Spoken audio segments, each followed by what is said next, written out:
Bring the ship up to broadcast depth. We're going in.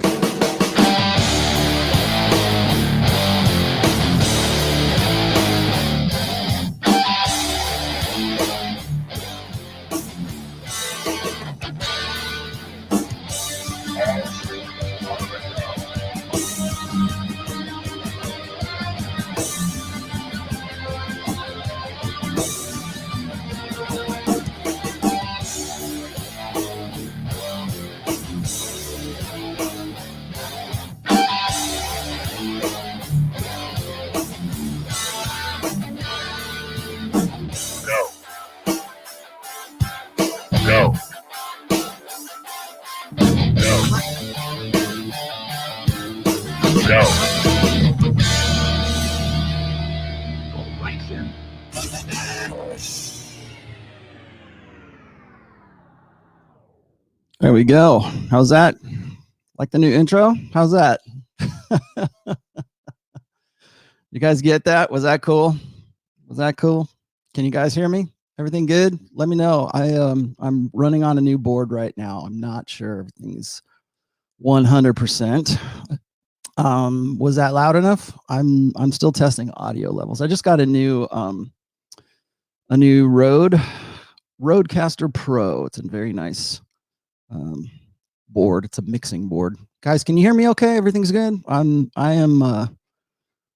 now using this board, and it comes with some presets. Obviously I can do sound drops now. Gotcha, bitch. Like that.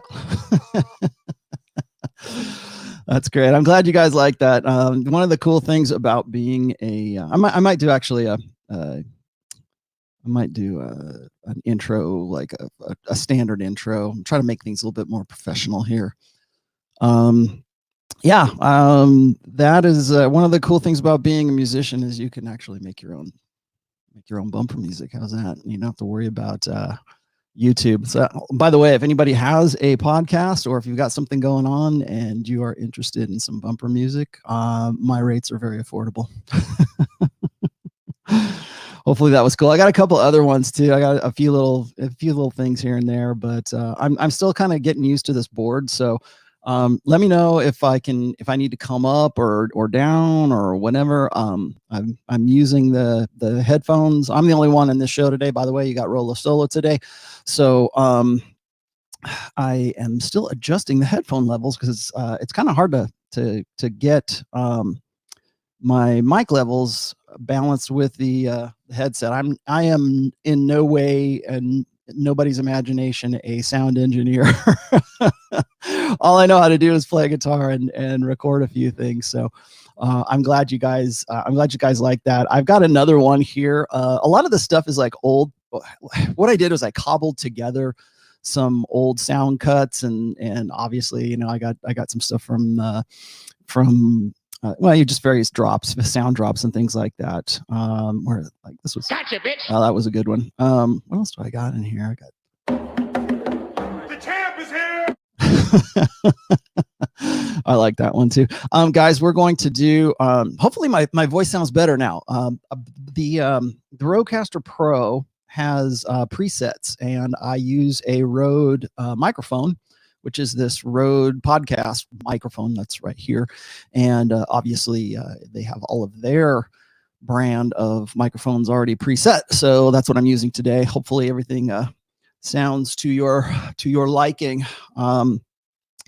I am not hosting Rule Zero on Saturday. That's going to be Ryan, but I will definitely be using this nice little board that's right here.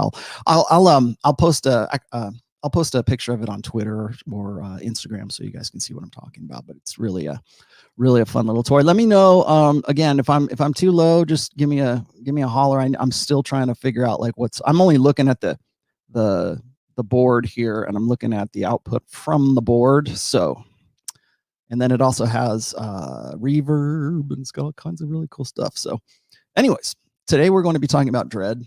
I decided that I was going to do a series. I wanted to get into a series of topics that clear up a lot of the misconceptions that are going on. Obviously I did a special show, about 6 weeks ago, maybe 8 weeks ago, on hypergamy. And obviously that's going to be the first one I'm going to start with, but I'm going to be doing a series of shows. Thanks for that, Josh, for that, your $5 Canadian. So anyways, I wanted to do a series of some of the common misconceptions. And before I tell you why I'm doing that, well, actually, let me just build up as tell you why I'm doing this. Obviously, things have changed quite a bit in what we have called the manosphere. I don't even think we should call it that anymore. I think it needs a new name, androsphere. I don't know, something.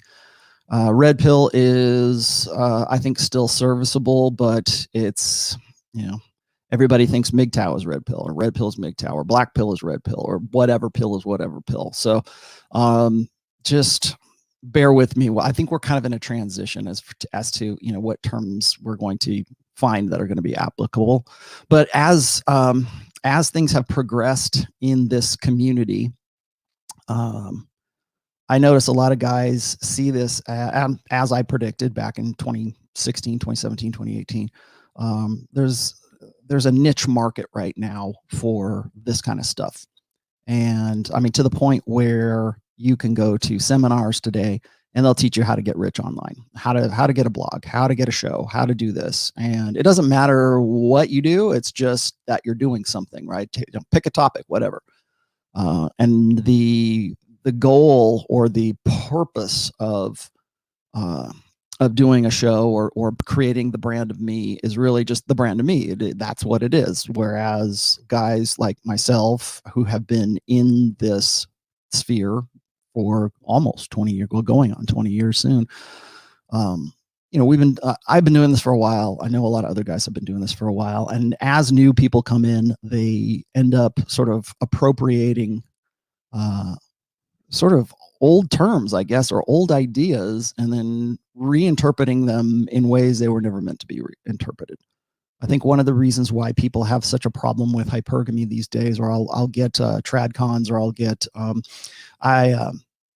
I will get guys who will tell me like, "Oh, well, Rollo, you're leading these guys down the wrong path. All they ever think about is hypergamy is ruining their lives, and they're despondent because you told them that hypergamy is a dead end for them." And I'm like, no, it didn't. And apparently we need some remedial education in this, because that's when you get newcomers in here who decide that they're going to reinterpret whatever they believe the red pill ought to mean for themselves, and what's going to play well to a larger audience. And what plays well is usually nihilism and despondency and everything else that goes along with that. And that's not what the red pill has ever been about. So that was what has been motivating me. And one of the things that I get a lot of questions on is, what is dread? Dread sounds sinister. It sounds bad. It sounds evil. I've written a lot about dread. Let's see. I have at the moment, I think I've got 6 different posts that I guess outline in detail dread. The very first one is actually in the first book. It's called Dread Games. And that concept, the concept of dread, was something that I actually talked with Royce about way back in like 2008, 2009. We're talking about it, and I think he did a post on dread. I don't think he called it dread. I think somebody else probably brought it up, but if you read Royce's 16 Commandments of Poon, there is one of those, and I don't remember which one, is always keep 2 in the kitty, which is really kind of like spinning plates, which was what I was developing back then. And it's basically him saying, have options, always have more than one option. I kind of expanded on that and said, hey, we need to, let's look at non-exclusivity in dating. And I'm not talking about poly. I'm talking about just a guy, being single and dating non-exclusively, whether that's, having sex with them, or that's just dating, or having multiple prospects like in rotation. That's why I call it a rotation. That's, how many girls do you have in your roster? That's why we call them plates. Anybody wants to know why? I will probably end up doing, yes, I will probably end up doing a series, or maybe I don't know. Maybe I'll just do one. I'll do one show on. Oh, God damn it! Shut up, Siri. No, I don't want to. Hang on, Siri's being stupid. Shut up. There we go. My stupid fucking phone. All right, so what did I say? What did I say? You ever do that? Like you accidentally call Siri for some stupid reason. Anyways, I will probably do another clarification episode, I guess, for plate theory. That's one of I think the founding ideas of the red pill. Dread is certainly one of them. Hypergamy is another one. The soulmate myth. I will probably have to dig into that a little bit. I got a request from, I'm looking in the chat here, and yes, I got a request from somebody says you need to do one on indignation. Yeah, I can. I think that's pretty cut and dry, but I'll take it under consideration. Everybody, when you guys tell me like what you want to have clarified, I'm open to that. I usually don't do like requests. I do what I think is either timely or what I think, people need to hear, rather than like, hey, do one on this or do one on that. I don't take requests. I just do stuff that I think people need to hear, I guess. I don't know. I've never written a post because somebody said you need to write a post on this. No, I don't. I'll write a post about what I think that, what I'm thinking about. That's why it was a blog. It was like a web log. It was kind of like a journal, I guess. It's like what I was thinking about back in the day was what I put on the Rational Mail. So, and I still to this day, I will, if people say, well, you need to write about Harvey Weinstein. Well, okay, maybe, it's timely, I guess, but what's the deeper message? What's underneath the Weinstein case? What's underneath, gosh, I don't know. Like when we can talk about Me Too, right? We can associate that sort of with what's going on with Weinstein, but there's a deeper narrative, I think, to that, and that's what I go after. Like I'm all about like, hey, let's stay on top of current events. Yeah, okay, but there's always a deeper, I think, narrative underneath those, and that's what I try to dig at, anyways. So it's not like I'm just throwing stuff out there just to, oh well, I guess Weinstein's a new thing, or Kobe, or Justin Bieber, or Prince Harry. I've done stuff on Prince Harry, yes, I have, but I do that because, and of course, people throw rocks at me because I did something on Prince Harry, because oh, you're turning into TMZ, or you're gossiping about, you're turning into a gossip. No, when I analyze a situation like Harry and Meghan Markle, it's so that you guys get an understanding of how he got to where he is. It's not like, oh my God, are they really going to leave the royal family? I don't give a rat's. I'm not going to do.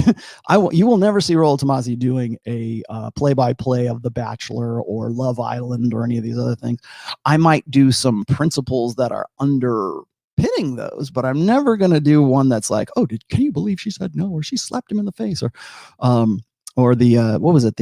I don't even know the details, so like maybe you can enlighten me. Maybe you probably shouldn't, but I guess there's like 2 Christian girls that are on The Bachelor, The Bachelorette. I guess it's The Bachelor, and they're criticizing another girl for like sleeping around or something like that, where after they already slept around. And understand that those shows are popular because they're scripted. There's too much money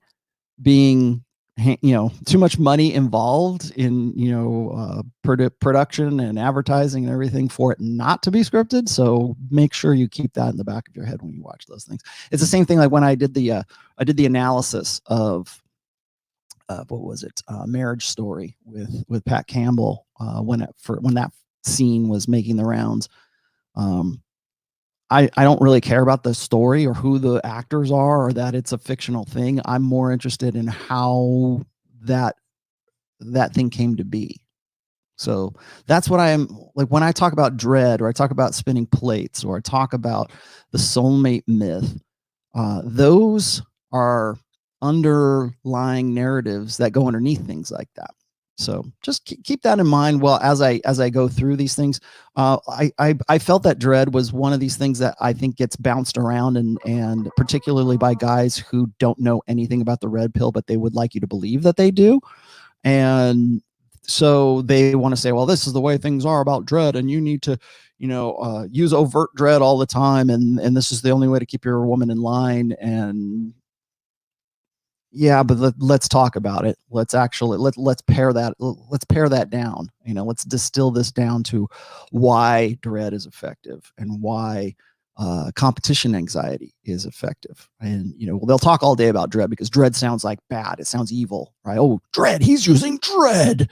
It's evil game manipulation. I can't believe those pickup artists. It's like, no, everybody uses dread. Your girlfriend right now, she's using dread on you. Trust me, in some way, shape, or form. Women naturally use dread, and I think a lot of guys don't really realize it because they are under the impression that they are in an equal partnership, that they're in an egalitarian relationship, and she would never do something like that to me. Not directly, maybe she would. I don't know. But indirectly, women will. It comes natural to women to use dread. They have to. That's one of the ways that women mate guard is by implying that there is a fear of loss. Like, if you do that, you're going to lose me. Or if you, like, guys get very very scared, very skittish, I guess, to experiment or to try to do anything or to try in some way to change their relationships because they fear that if they do something wrong, the girl's going to leave them. I would never be able to do that. If I did that, then if I tried to pin her to the bed and nail her hard, she would probably scream. I don't want that to happen. I'm a nice guy. Well, you're never going to find out if that's really what she's into unless you have the balls to experiment. And that's part of you being a dominant guy that she really wants in the first place. But that's neither here. I'm getting ahead of myself. So I'm gonna talk about dread today, and we're gonna get into the nuts and bolts of it, so that you can, hopefully, you're watching this, you understand what I'm talking about. Maybe you read the book. Maybe maybe you're in the sphere or some. I don't know how long you've been. Maybe I think even a lot of people that have read my book or have been like quote unquote red pill aware for a long time. They still need to go back and like reconsider these things. I keep calling the rational male a living text.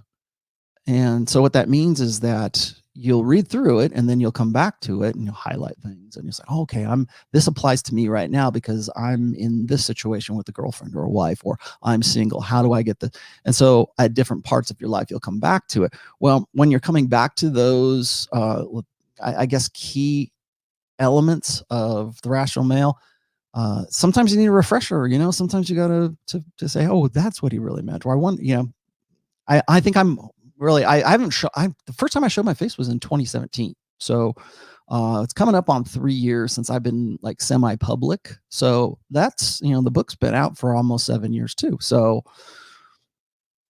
maybe it's time to reconsider some of these. So that's what we're going to be talking about today. Oh, and then also, I made sure I got my coffee this time. Also, of course, every Wednesday is open chat. So if you have questions, I'm more than happy to answer them. Again, if you have topic specific, excuse me, stupid butter coffee, topic specific questions, those are going to have priority, but I'll try to get to everybody here. Let me scroll back through here. Plumber, thanks for that $10, my friend. I saw that early on. I didn't even start the show and Plumber's already in with the super chat. That was cool. Thank you, my friend. Josh, my good friend Josh, says, a married woman who is 8 years younger than me. I'm 38. She's 30. Hot, wants to bang and then tell her husband all the details. He's into it. Yes or no? No.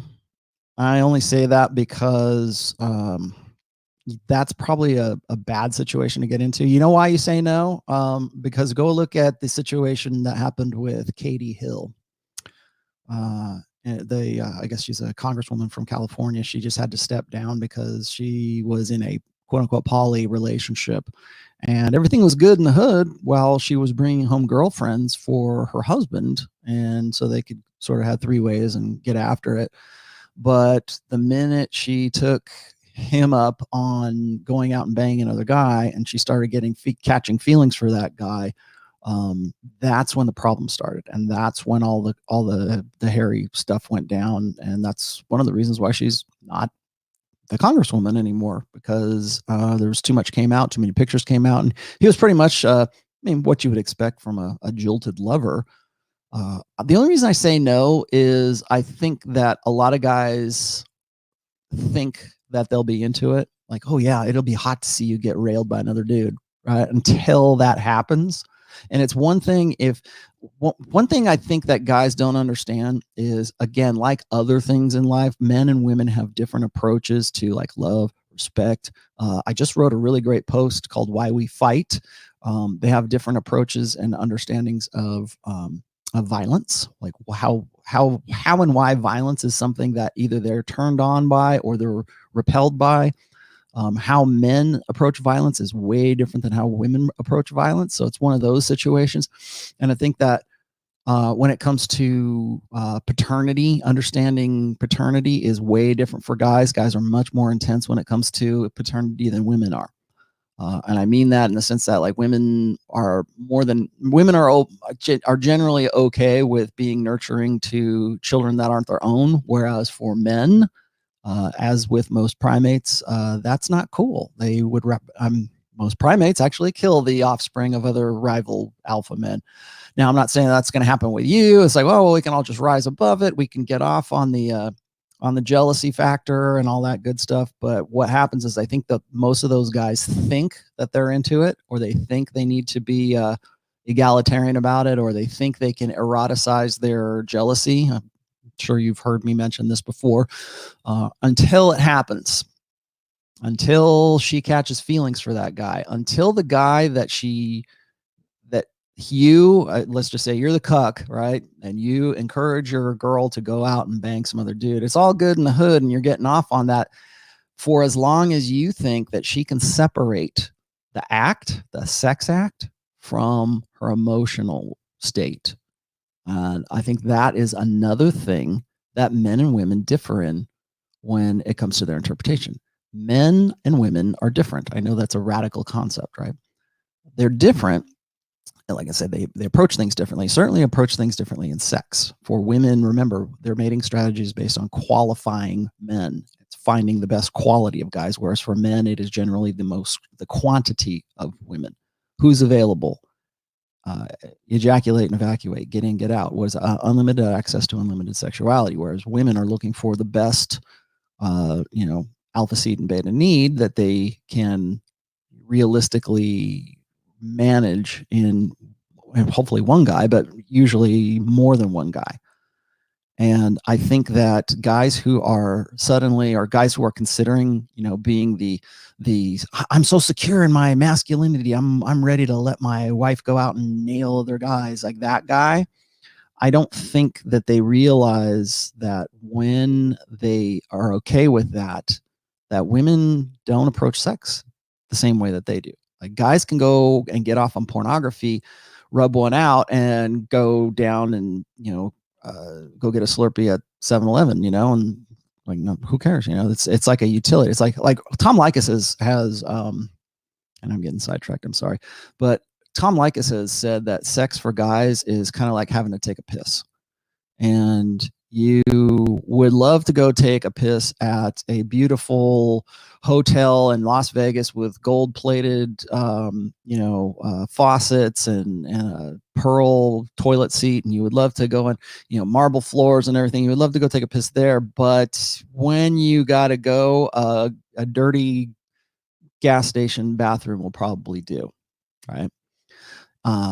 So men have it's almost like a utility. It's almost like something that is just like taking a piss, right? It's a bodily function for guys, whereas for women it's an emotional investment, because evolutionarily speaking, women had to invest more time in their hypergamous filter. They had to make sure that they're picking the right guy who's going to stick around, because back in our ancestral past, if she got pregnant, that could be a death sentence. So there is a big difference in mating strategy. And I think the mistake that a lot of guys are making right now, and possibly the husband you're talking about, Josh, right now, they think it's cool. They think, oh, everybody's going poly. I'm okay with that because that means I can, if my wife is going and nailing other guys, that means I can go nail other girls, and that'll be fun. And we'll come back and we'll still be a couple, and we'll still have all the good feelings and the lovey-dovey shit. And that's not true, because women catch feelings for sexual partners much quicker than men do. If you don't believe me, then all you got to do is go look at the stats for pornography use by guys as opposed to like by women, right? There's a lot more involved in let's just say that there's a difference between sexual approaches. Men tend to be able to separate the sex act from emotional investment, whereas women don't. And what happens is when that married woman has sex with a guy who is like a way better lover than her husband, that's when you get the Katie Hill situation. And you, as the outside guy, maybe you don't want to be involved in that. All I'm saying is just think twice about those decisions. So there you go. There's your very long $5 Canadian $5 answer. Josh, I guess it was 10 Canadian dollars. Thanks. Okay. Did anybody else come in here? Chris says, oh, good luck with Rodecaster. Yeah, it's great, man. I love this. I'm already, I think it sort of deepens my voice. So anyway, let's get back to dread. What is dread? All right. Dread is, a lot of people, I think, misconstrue dread. They use dread as a, like I said, it's either sinister or it's just maybe it's not a good name for the concept, but it's as accurate as I can get. Now, this was back in like 2009, 2010, I was discussing dread with Royce in our old private forums. And he was talking about, he actually used dread. And I was like, what do you really want to call it dread? Because I was using the term competition anxiety back then. And I even have, that's another essay I have. It's called The Gift of Anxiety. And the reason why I wrote The Gift of Anxiety was that a lot of guys will get into a situation where they'll get into a long-term relationship with a woman, whether it's their wife or their girlfriend or whatever, and then they'll move in with that person. Now, this is one of the key rules for the 99 rules of Tomassi. And number 4 is never move in with a woman who you don't plan to marry within the next 6 months. And the reason for that is because you lose all power. And by power, I mean you lose first of all sense of mystery, and you're replacing that urgency that you had when you were dating non-exclusively, or when she was living at her place and you were living at your place, and you would get together and there was that urgency, that sexual tension between you and her, because there was what I call competition anxiety. It's this uncertainty as to whether like if a woman is really into you and she wants to be with you, there is a drive or motivation and incentive to want to have hot monkey sex with you. Yes, there's a chemical element to it. Yes, there's an infatuation element to it. Yes, there is a lust element to it. And I am not I don't think lust is a bad thing. I think it can be, but I think in and of itself, lust is not a bad thing. And I mean lust as in like genuine, like enthusiastic desire for that other person. And one of the most common problems I hear from married guys is they'll say, "Rollo, I lost the frame. How do I get the frame back? She used to, jump my bones and give me head in the car and, the bathroom, and we were at the club, and she wanted to bring her friends in, and she wanted to do all this stuff. And then I moved in with her, and now I can't get it back. Or I married her, and now she's just, lays there like a dead fish. How do I get back to that monkey sex? How do I get back to the enthusiastic sex that I had before?" And so I talking to these guys over the course of probably 10 or 12 years, and many of these guys, I don't think I'm amiss here in saying that when you move in with that person, when you move in with that woman, you're replacing all of that urgency and all of what I call that competition anxiety with comfort and familiarity and what pickup artists would call rapport. I am not a big fan of that end of the quote unquote seduction. I know that rapport is part of mystery method, where it goes from like attraction to isolation to rapport to sex. I believe that's it's actually a 9-part thing. There's like the attraction phase, there's the seduction phase, there's the comfort phase, and then there's the sex phase. In the comfort phase is where I get lost a little bit when it comes to mystery method. Like a lot of women will say, well, I need to be comfortable with you. And if I'm not comfortable with you, then how can I have sex with you? Right. And so what most blue pill guys do is they'll spoon their girlfriend or the girl that they want to get. They'll spoon on the couch until she's comfortable and then try to make their move. And I don't know, I'm not really into it. And then you get into the last minute resistance stuff and you get into the push pull and everything else. My feelings are this, is that if there is that resistance in the first place, it's not worth the effort or the energy to get into, because any sex that you have with her, if she's like making you wait, and I mean making you wait, not just like, oh, wait 3 dates. I mean making you wait. Like if she's not all over you, if she's not exuding genuine desire, enthusiastic consent, she's not giving you in quote unquote enthusiastic consent, pick up, move, go. And, you can do push pull all you want. You can do a takeaway if you want. Most guys do. And then that's another thing. Why does push pull work? Why does the takeaway technique work? I don't know if you guys are familiar with a takeaway, and this is basic, mystery method 101. Why does that work? Well, it's because women get this good feeling that they're looking for from you, but if you're giving them comfort and they keep seeking you for comfort and not for sex, you're a beta. They're looking at you as a comfort provider, not a sex provider, not a guy that they want to jump and have hot monkey sex with. You're the guy that has to jump through the hoops. And you can figure this out early on, by the way. It's not like something you have to, I dated her 3 times. I've kind of finally figured out that I'm really actually a beta. No, you should be able to figure that out from, I would say, within the first 4 hours of, either dating or meeting or whatever, what she expects of you or what she thinks of you. Women figure these things out. This is like easy evolutionary, psychological, whatever, evolutionary psychology 101. Right? Women know, like guys will tell me this all the time, and this is an old, I guess, idiom or maxim. Like guys will say, well, a woman knows within the first 5 minutes whether she's going to sleep with you or not. I disagree. I think a woman knows in the first 5 minutes whether she won't sleep with you or not. So if a woman says, I'm not going to sleep with this guy, she's already made that decision. Now, if you're attractive and if if you have some game, if you have some sort of, let's see, you're engaging, let's just say, is that a guarantee you're going to get laid? No, she's not. Like, so, well, women don't think like this. They don't go, okay, I'm going to have sex with him and I'm not going to have sex with him. That's what that idiom thinks. I'm saying that women know this guy is in the don't have sex with category. This guy is in the maybe or the definitely, but within the first 5 minutes of meeting you, if you're in the do not have sex category, you're not in that.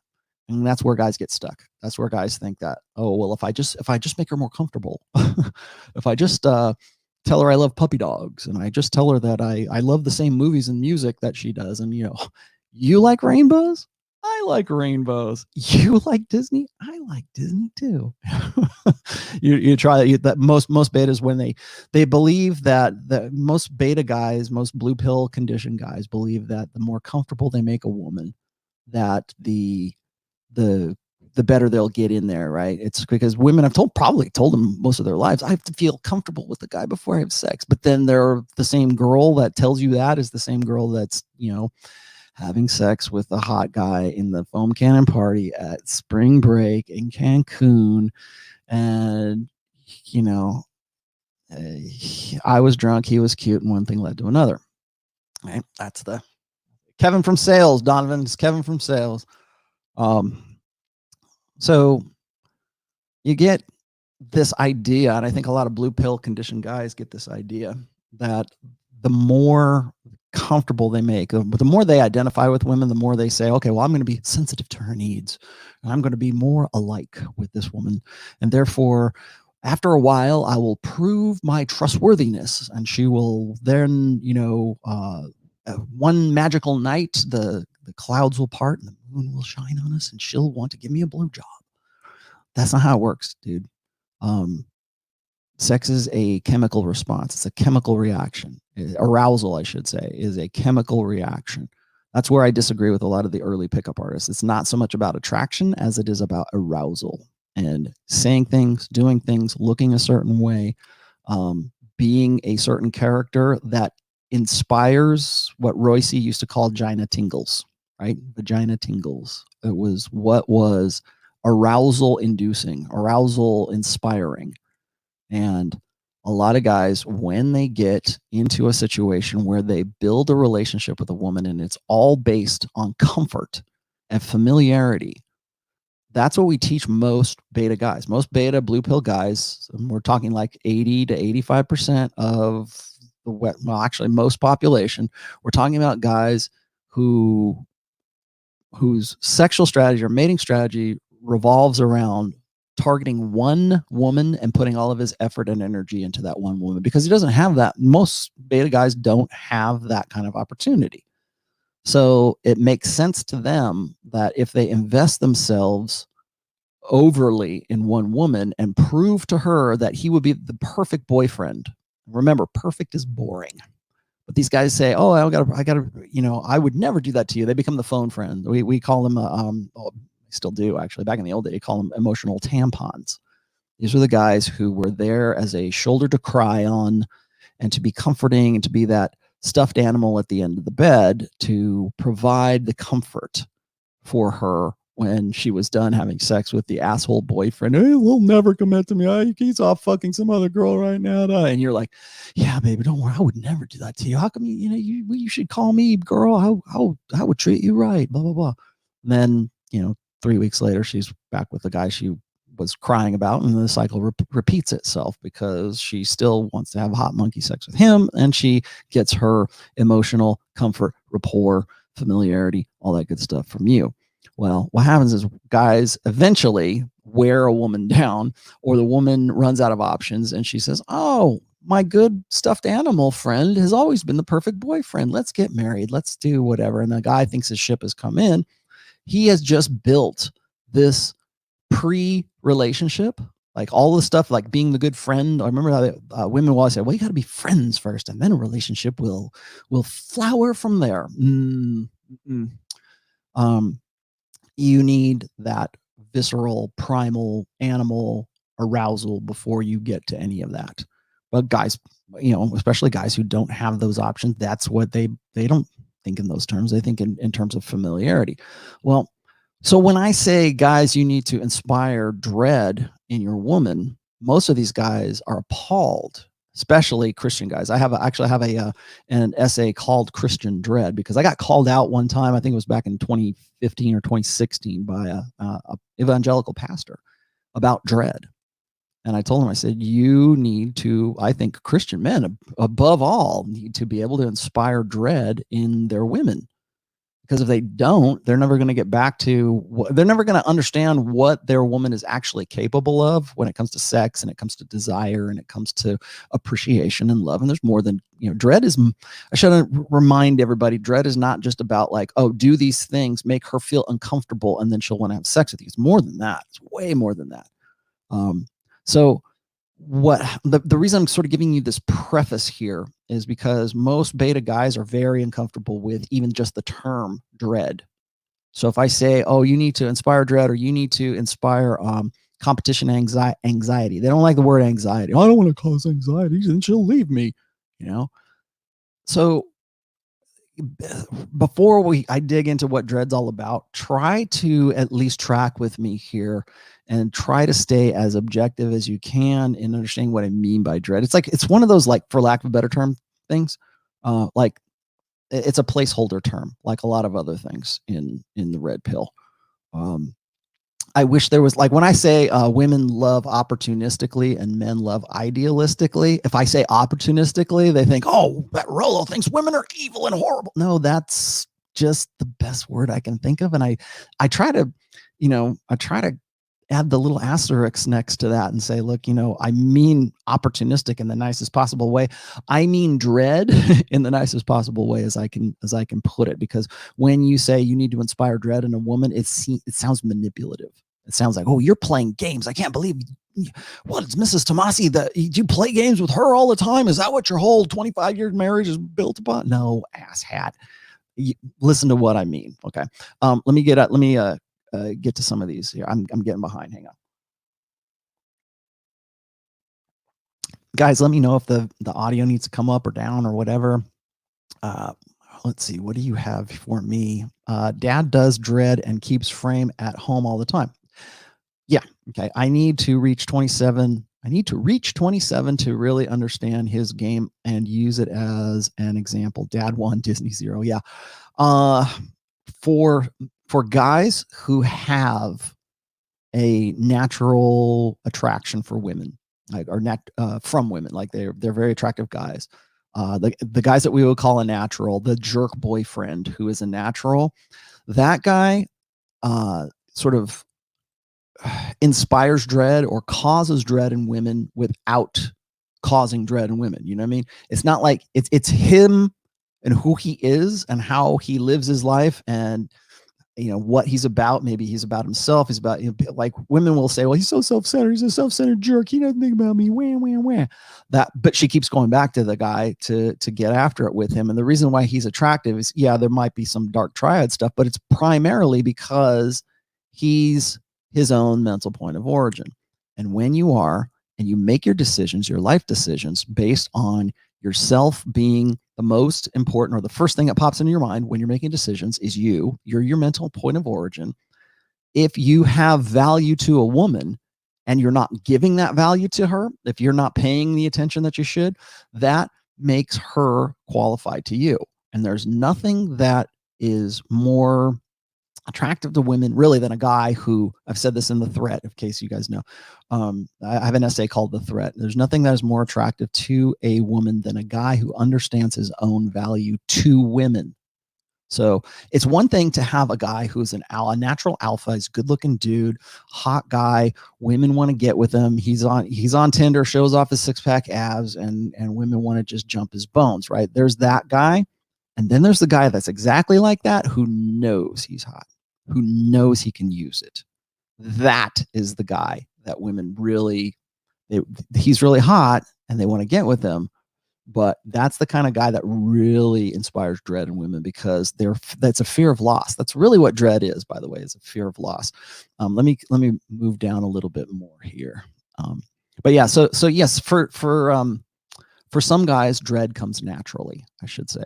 Guys who have a more, let's just say, I don't say overbearing, but who are more self-important, let's just say, tend to inspire dread a lot more than guys who are constantly trying to make milady feel comfortable.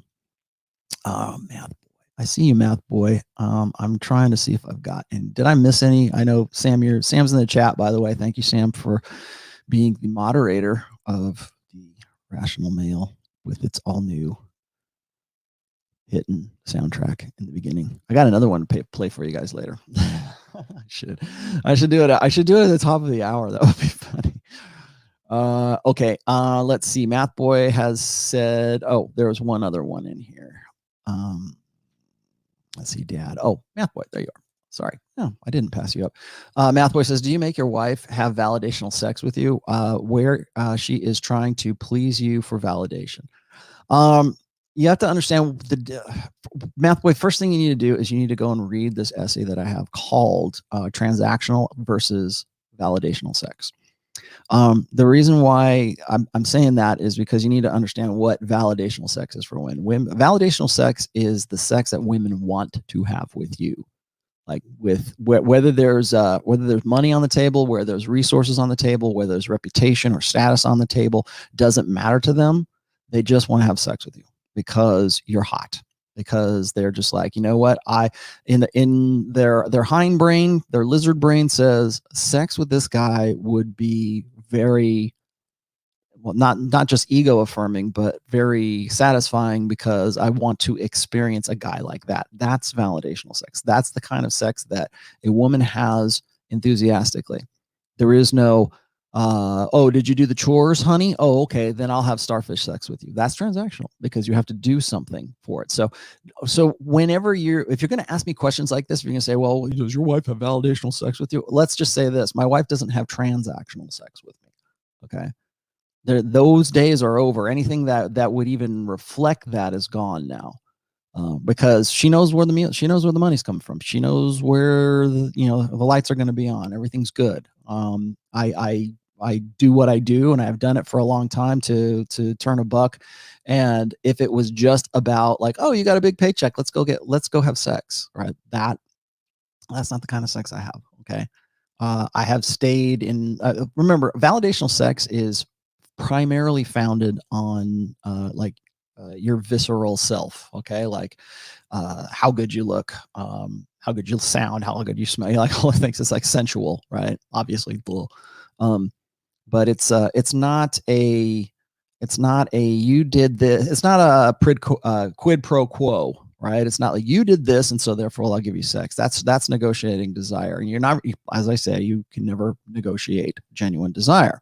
So when I have validational sex, like guys will say, well, isn't all sex then transactional? And you could say, I think you could probably make a case for that. You could say, well, Rollo, so long as you have a job, and so long as you're bringing money in, and so long as you're not a drunk alcoholic piece of shit on their street, she'll still keep having sex with you. Well, okay, well, as long as she stays hot, thin, and enthusiastic, I'll keep having sex with her. I mean, we can make anything transactional, but when it comes to sex, when it comes to validational sex, is she doing this because she wants to have sex with me, or is she doing this because she feels she has to? And I talk about this with I lock horns with feminists who, especially when I'm getting into the topic of enthusiastic consent. Women, we're getting to a point right now, and I don't think I did a show about this, but I've talked about this before, how enthusiastic consent will in the future, and I think probably within this decade, will end up being the metric by which we judge if something is rape or it's not. We're already moving that way. If you look at the Jian Ghomeshi, I just was reading about that today. Thanks, Ryan. Jian Ghomeshi, rape, quote unquote rape trial. He was acquitted on all this stuff, right? If you look at Aziz Ansari, his situation, that was sort of what women like to call gray area sex. It was the sex that they had with the guy because it was easier to have sex with him and more convenient to have sex with him than to tell him no, than to go through all the nonsense of having him beg for it and be a beta chump. Right. So, and then of course she already gave him a blowjob, and then she declined to have sex with him after she gave him a blowjob. Consent is one of these things. I'd really like to talk about this. I don't know if any of you guys at Rule Zero are watching this right now, but we're sort of bouncing around the idea of talking about the Harvey Weinstein case on Saturday. I'd actually want to do that. I'd actually like to talk about that, but I would like to get underneath, like I said, what the mechanics of, say, like Me Too and why he's in the position he's in, and what sociosexually what has happened in the wake of all of that. And I think that like Jian Ghomeshi and Aziz Ansari are also sort of benchmark cases that we sort of swept under the carpet, but they were there because of Me Too and Harvey Weinstein. But I believe that soon consent will be so ambiguous that it won't matter, whether a woman has sex with you or not. She's going to say, well, I was going to give him consent, I had sex with him, now I'm not going to have consent with him. It's whatever she says. And I think it's going to get to the point of ridiculousness, and we're going to have to, at some point, somebody's going to have to stand up and say, this is bullshit. And we need to have a standard of justice here that we can operate by and work by. But that's not going to happen until somebody comes up and says this is bullshit. And there's a lot of money involved too. So how do you get the money out of it? I don't know. Let's see. Anything else? Nicodemus with his iron cross says, lady is trying hard to disqualify me. I see her visibly shaken with surprise when it does not work. Does this mean it's in the bag? Nothing's in the bag, dude. Why are you even saying that? Why does that even occur to you? Does her constant attempts mean she is becoming emotionally invested? How the fuck am I supposed to know, dude? I don't know enough about the details and all of this. So if she's trying hard to disqualify you, what are you doing to requalify yourself? I mean, is she trying to tear you down and you're not allowing her to tear you down? Why are you even entertaining somebody who's trying hard to disqualify you?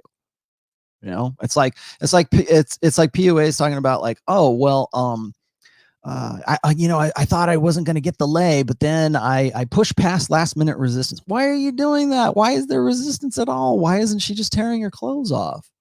Why do you have to, hard sell yourself? Why, if she's trying to disqualify her, fuck it, man. If you have options, you wouldn't be emailing me or you wouldn't be hitting me up in chat if you had other options. You know what the solution to this problem is, Nicodemus, is go develop spin more plates. That's the cure to your problem. What did Carl say? Women never saw Elvis as a jerk, as a noble alpha. Yeah, but see, Elvis, I don't know that. If you look at Elvis and you look at like the Beatles, first of all, this is like when sort of mass media started creating these superstars, worldwide superstars, like the Beatles, like Elvis. I'm sure you guys could probably name some more who were just these over the top. I mean, remember, Elvis was the first superstar of the post-war years, like the 50s, right? Actually, I think it's probably even before that,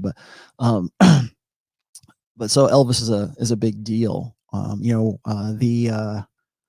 it in the Beatles, when the British invasion came to the United States, you had women who were just crawling all over each other, trying to climb chain link fences to get to, I can't believe they're here, that kind of stuff. Humanity had never seen something like that before. So to say, well, those were alpha, it was the way they were packaged and it was the way that they were presented. So was Elvis an alpha? I probably, maybe. Struck like everything I've ever seen of the guy seemed like he was. Certainly had alpha appeal enough to pass for one. Let's just say he passed for he was really good at passing for an alpha if he wasn't actually an alpha. So getting back to Dread. Who's the best PUA today?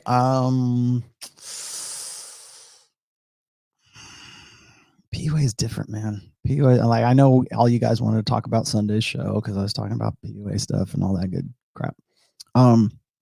Who's the best PUA? The best PUA I know right now is, John's gonna hate me, but I'm gonna say Troy Francis. At least from what I've seen. So I don't know. It's hard to say. I think PUA has really sort of has changed. A lot of people still think PUA is mystery method. They still think it's fuzzy hats and top hats and elevator boots and black nail polish and all that stuff. And it's simply not. It has evolved way beyond that. It used to be just about, remember back in the early 2000s when to be a successful pickup artist was to get the digits. I got her phone number. I number closed. Oh, good for you. Like, imagine thinking that's success in 2020. Nobody cares. She'll give you anything. Everybody's on Instagram. No one cares. You don't even need numbers. You just need a name. You say here, Eugene Morgan, he says the most perfect alpha male of all time is Gaston from Beauty and the Beast. Well, it's funny is you're not wrong about that.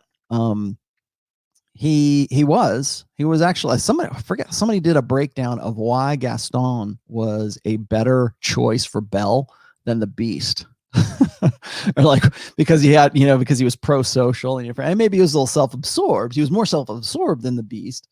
But even still, the Beast was self-absorbed as well, but in a different way, in a way that was really more romantic to her than Gaston was. But Gaston was a better choice. Like if for the long term, Gaston was, I forget what there's a meme for it. Somebody will come up with that meme. Why Gaston was a better choice than the Beast or whatever the prince ended up being. So what is dread? Dread is a fear of loss. So let's just break things down here. The first thing on my list here is it's a fear of loss. And remember, dread works both ways. Women use dread naturally, as I was saying before. And usually it's easier for women to use dread because, as I said, most men don't have certainly nothing like the sexual opportunities that most women have for the prime of their life. So when a woman is 23 years old, when she's at her peak of sexual marketability, she can name her price, right? She's at the peak value, of her well, certainly her sexual market value, but peak value of her sexual selection. So she is a peak commodity at 22, 23, 24 years old. Most women are too young and naive to really make that work for them, but they know that. That's why that's why I say the joke is this: it's called Forever 21, not Forever 41. Why? Well, because that's when women that's the age that women all want to get back to at every age that's past that. I want to get back to when I was 21 or 22. I want to look like that again. Oh, the store will make me? Okay, I'll go. It's not like that. So at that age, women can command themselves as an agency, but also they can command dread more, because when a guy is involved with a woman who is at her peak of sexual market value, she is worth more than he is. Usually, she is worth more than he is on the sexual marketplace.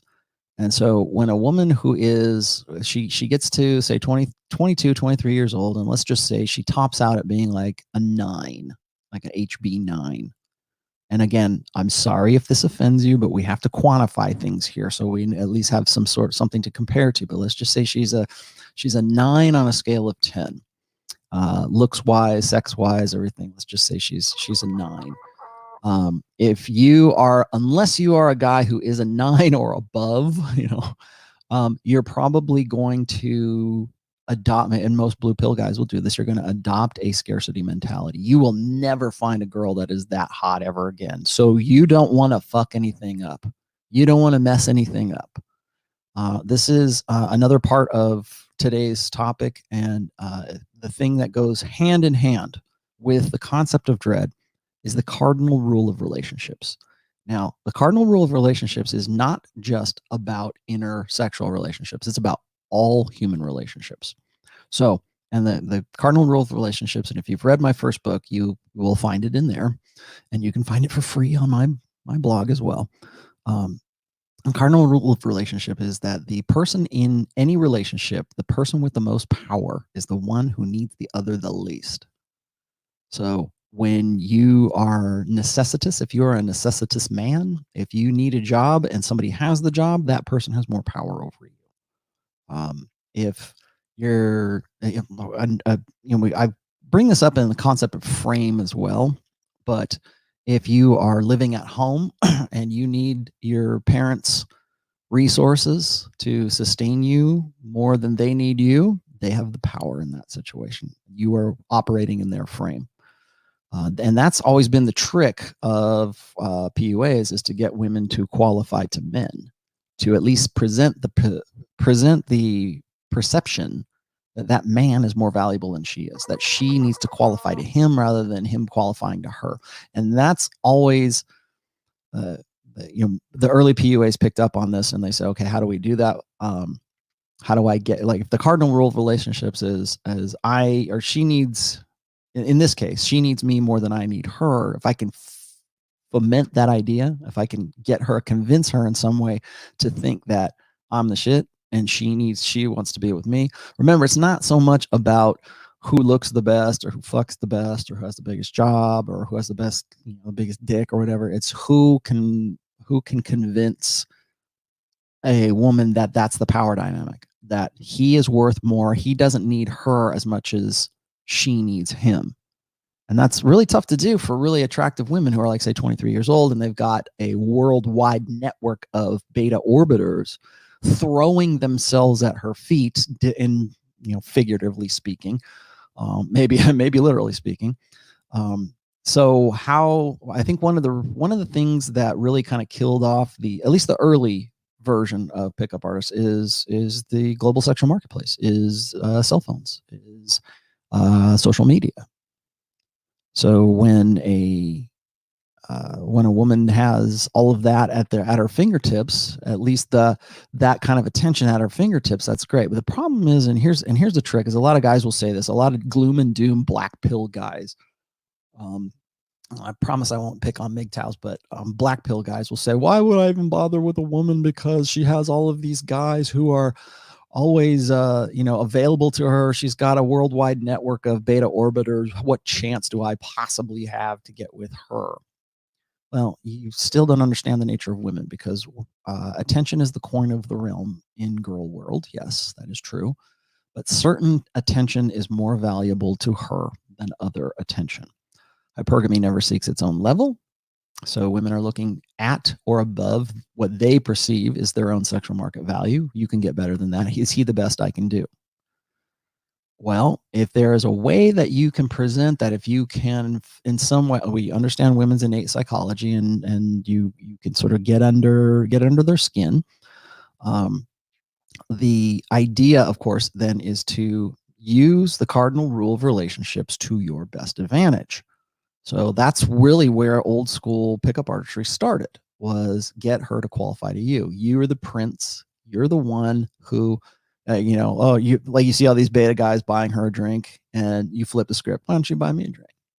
I'm the shit, blah, blah, blah. And leaving that woman with an emotional impression of you. Now, I'm not going to dig into PUA technique or anything like that today. So, hang on, guys.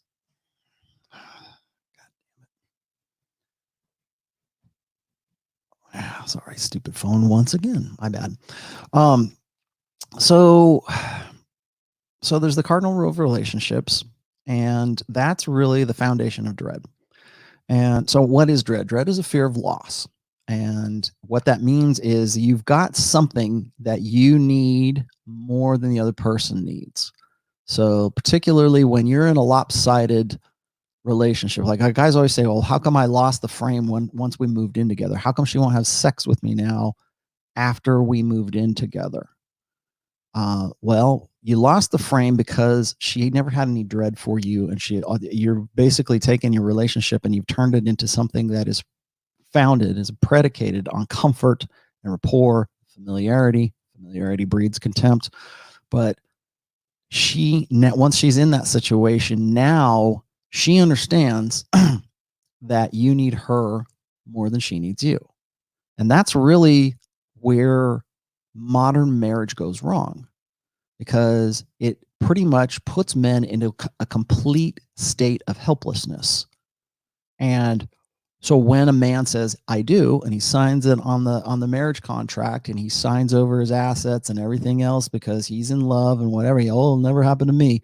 When he does that, what he's doing is he is in black and white, in ink, saying, I need you more than you need me, because that is how legally, that's how marriage works, at least in Western societies right now, because it's an all downside proposition for men at this stage. Men have no authority. They have 100% responsibility and 0% authority. What that does is it puts men into a necessitous situation. You need her more than she needs you. You have more to lose by dissolving that marriage than she does. And so the dread in that situation is on the guy.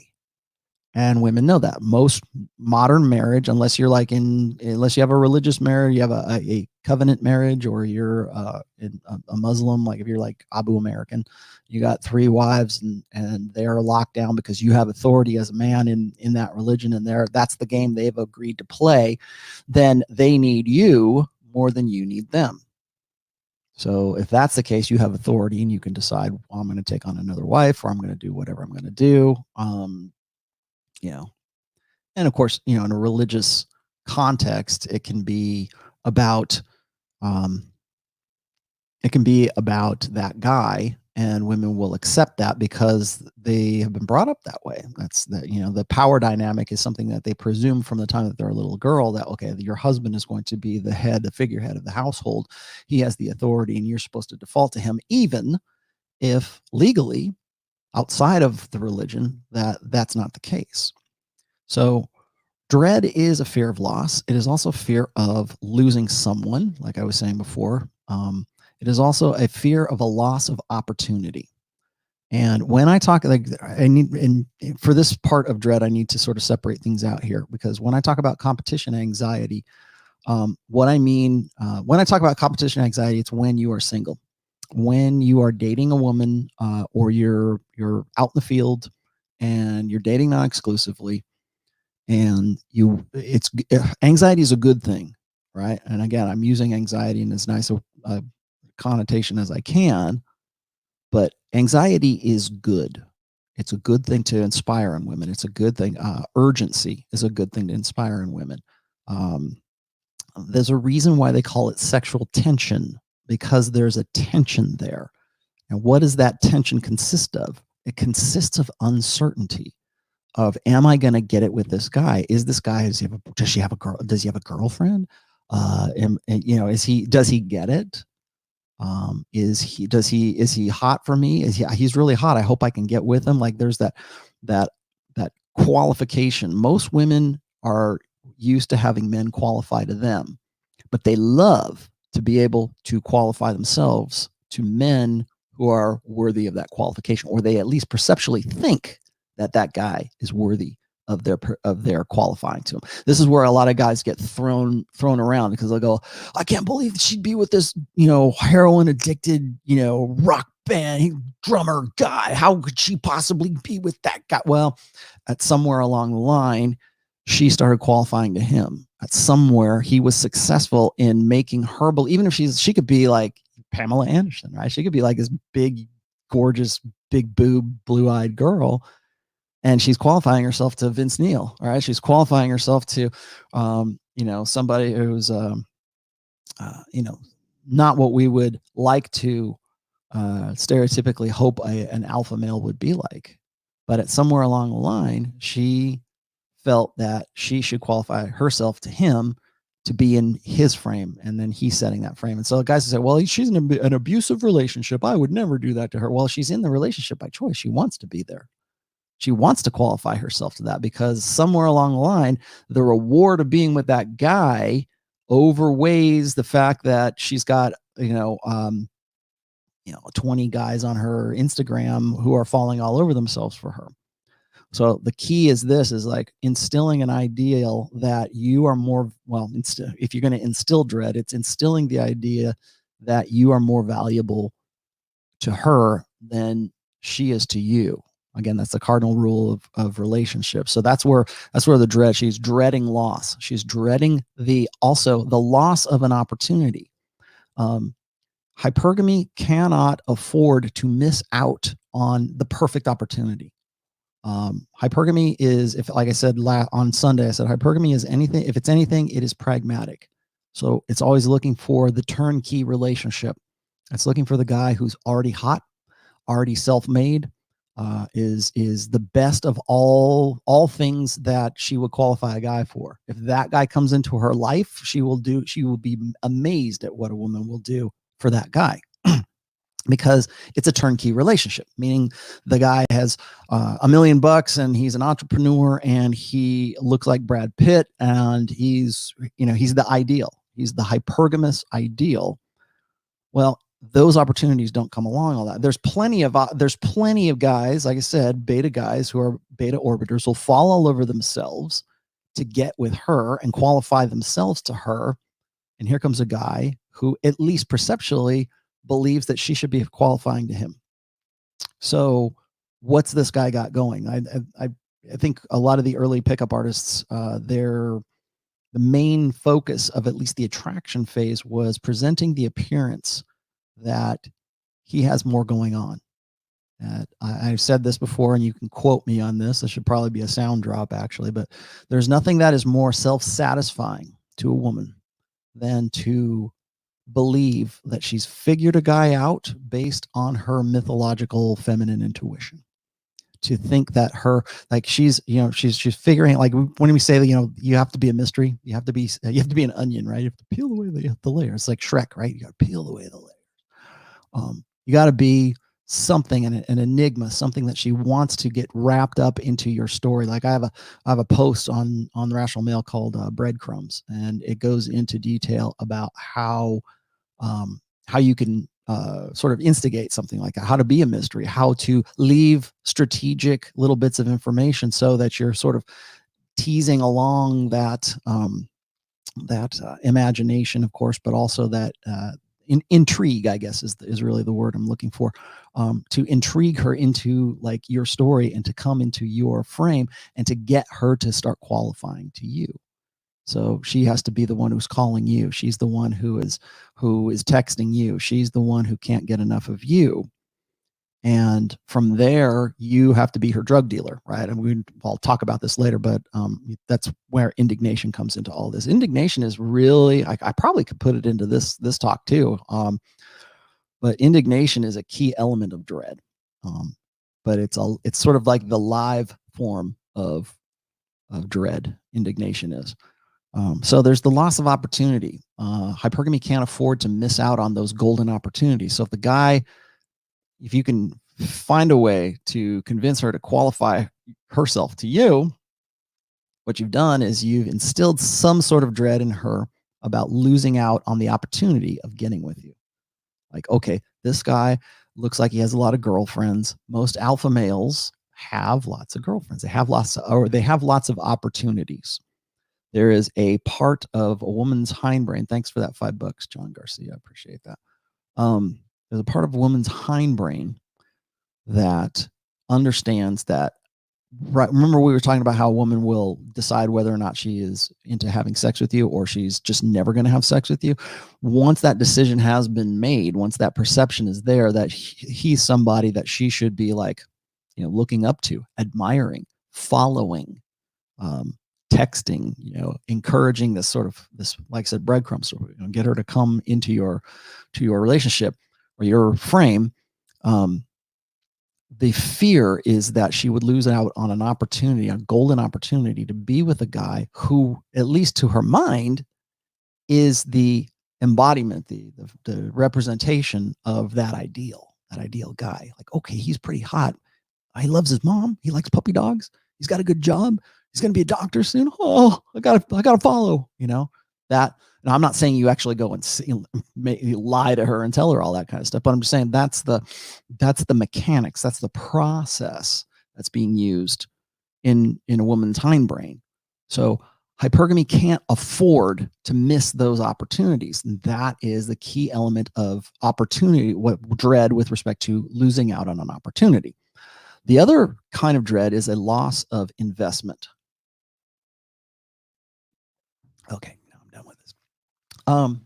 The loss of investment really kind of comes afterwards. Competition anxiety is, I think, something that's unique to a sort of a budding relationship. Like when you meet a girl and you're just started dating, maybe you're like 1 or 2 dates in, or you just started like sort of being interested in the girl romantically, and she starts qualifying herself to you. Competition anxiety is a woman worrying about how she is performing. Like if you're an alpha guy and her perception of you is, well, he's got lots of opportunities, he must have lots of girlfriends, he must be with other chicks. I said this all, I didn't say this, is Pook. Pook always said that, women would rather share a successful alpha than be saddled with a faithful beta. This is you being the successful alpha, and her. You don't even have to say this. In fact, it's better if you don't say this. You don't talk about this. You demonstrate. You don't explicate. But if you're the alpha and you know that that's how she perceives you, there's a part of her hindbrain that is saying, okay, he's got access to other girls, and he's probably got other girlfriends. How do I measure up? Am I his main, or am I just how am I doing kind of thing? Like it's a competition anxiety. I have competition and I feel anxious because of that. And I don't want to miss out again because of dread of opportunity loss. So it's who's going to win kind of thing. And women love that. And for all women will say, I want comfort. I want this. I want that. Yeah. They want that when they're less able to compete, but when they can compete, that is when nothing is sexier. Right? They were like, hey, I got with a guy that other men want to be and other women want to bang.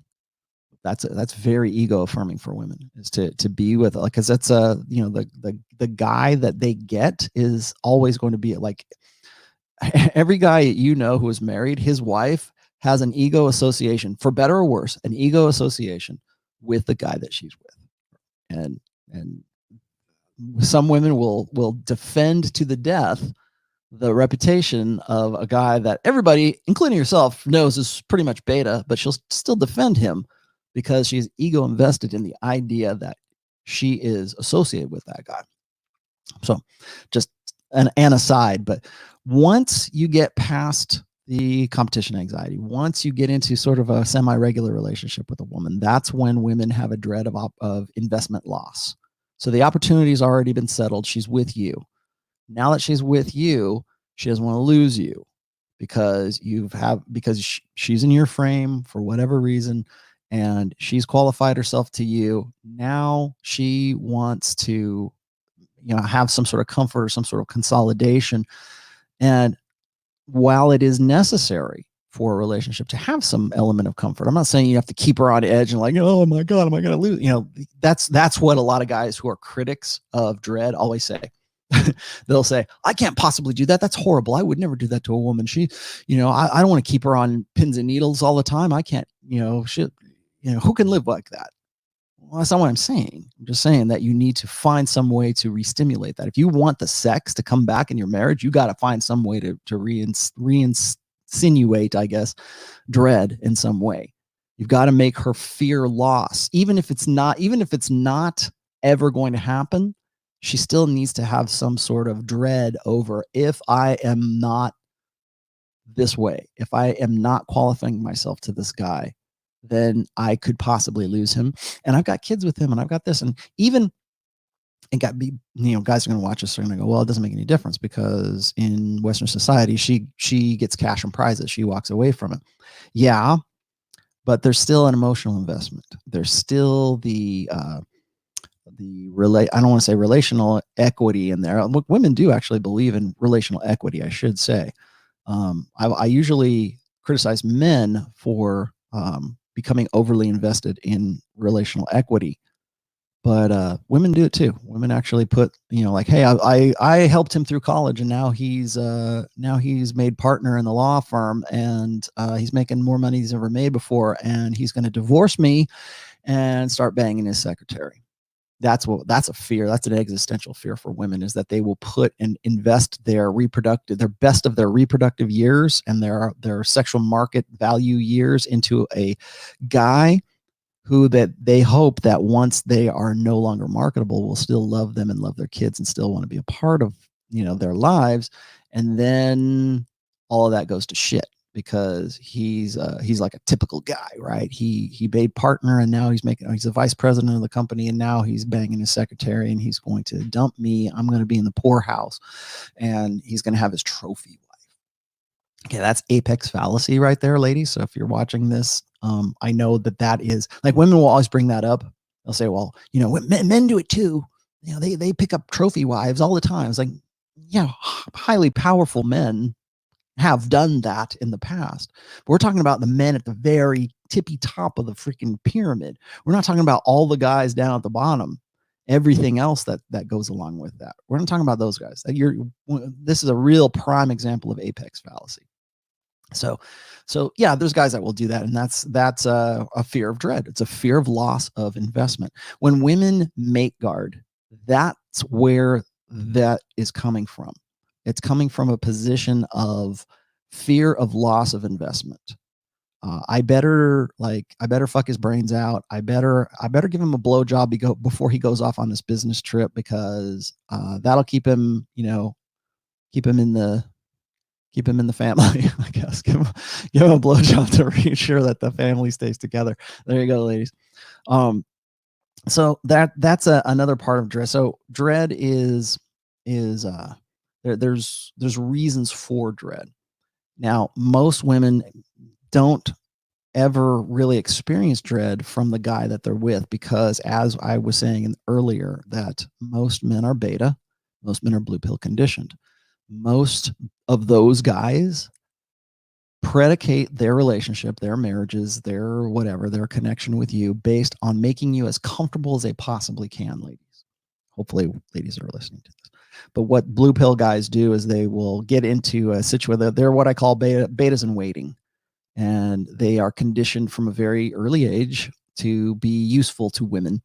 And then when women hit their epiphany phase, and the guy who is this useful sort of beta blue pill tool gets to be 30, suddenly he realizes how valuable he is to women. He can't believe how attractive women find him when he's 30 and they're somewhere between 29 and 31.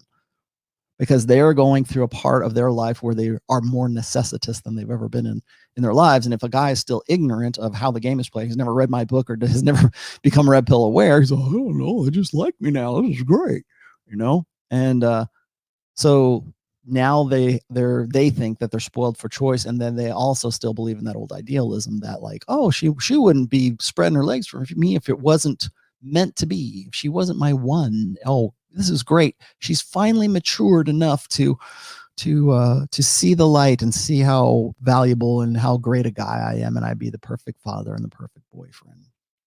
And so guys fall into that trap. But those relationships are not built on your for blue pill guys anyways, they're not built upon your frame. They're built on her frame and what she needs. So usually blue pill beta guys, when they get married, when they commit, when they get into long-term relationships, it's almost always built on him supplicating to her, and certainly built on comfort and rapport.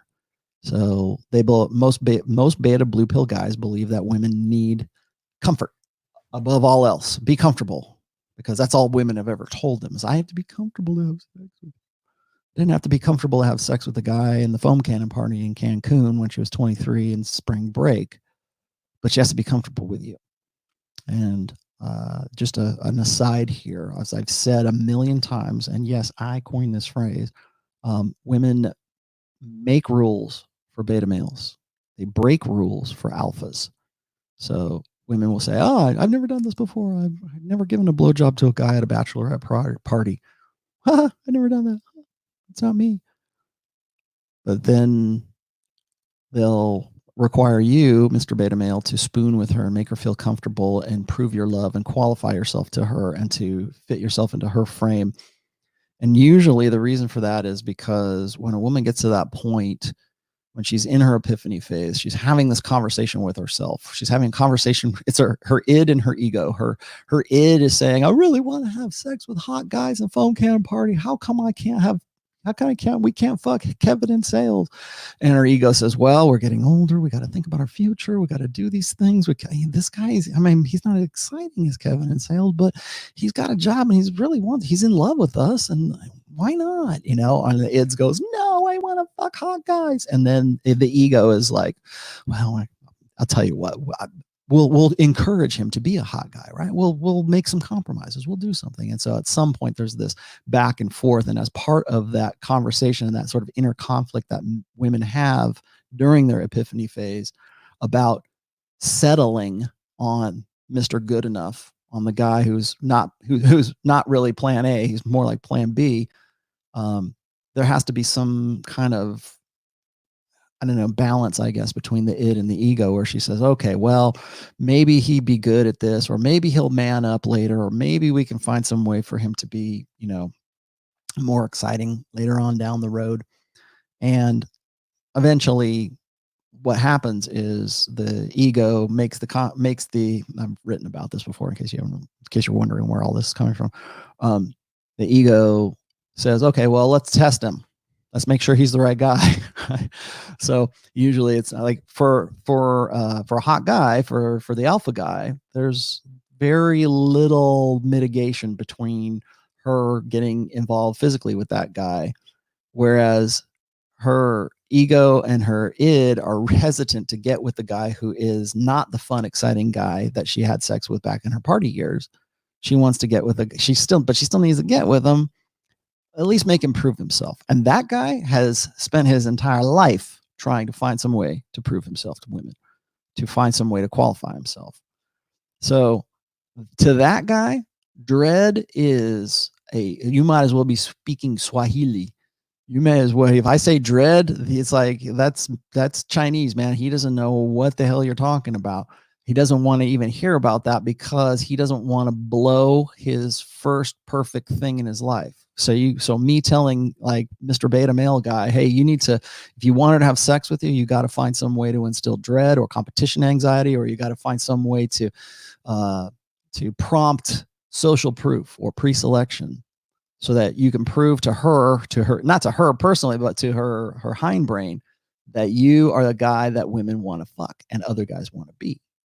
And that might not happen right there and then. It might happen later on. Hopefully it might happen later on when you're like 36, 37 years old. But by then, of course, you're already committed. So you're trapped. That's sort of the paradox that a lot of guys have to deal with. But anyways, getting back to dread, the fear of loss, of investment on the part of women is why women will mate guard. And there's also, I wrote about this in a post called Ovulation and Dread. And there is research on how women's mate guarding behaviors intend to intensify right around the time when they know that a woman is in her ovulatory phase. So women will tend to mate guard guys who are their high value partners. Like, they're not going to, like, most women will not mate guard a guy who she knows and everybody else knows is a beta male. That's why poly is such a big deal for women right now. They're like, yeah, it's fine. You could go fuck whoever you want, knowing full well those guys are probably never going to get laid, or probably never going to get the same kind of action that she is. And that's why they are comfortable with poly right now. There's no desire to mate guard the guy, because who cares, right? The hindbrain says, go try your best, brother. But when at certain times of the month, when women are in different cycles, that's when they are more prone to mate guarding. And they are also prone to mate guarding during times when they can see that a woman is also, or they get the signs or the cues or whatever it is, whether it's, there's cues that, when women are like dressed in red, when they got the hoop earrings on, it's probably a good bet that they're, in the pre-ovulatory phase of their menstrual cycle. So anyways, that the research that I talked to, or I wrote about, was about how ovulation affects dread. So there's that in there too. Carl Bennington, yes, I'm going to get into that right now. Overt versus passive dread. So that's those are the reasons for dread. That's what dread is really about, is a fear of loss in some way. And most women, when they're married to that blue pill beta guy, they're not afraid of losing you. Like, they, at some, realistic, some level of consciousness, she's like, who wants to fuck this guy? Who wants to, like, he's not the guy that other women want to fuck.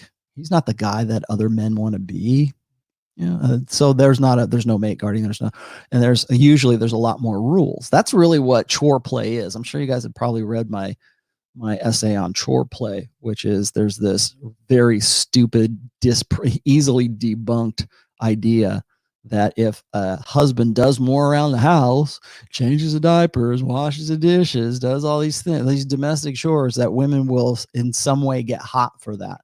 And Mr. Beta, who's trying to find any angle to get his wife to have sex with him again, will go, okay, I'll wash dishes. I'll clean the plates. I'll do whatever. Or they'll, wife comes home from work and he's there washing dishes. You know what that means, honey? Yeah. Go upstairs? No. No, women do not, especially if it's domestic chores that are technically, like what we would consider, generically women's work. That's not hot to women. You want to go out there and split logs? You want to go mow lawn with your shirt off, whatever. Hopefully you're in good shape.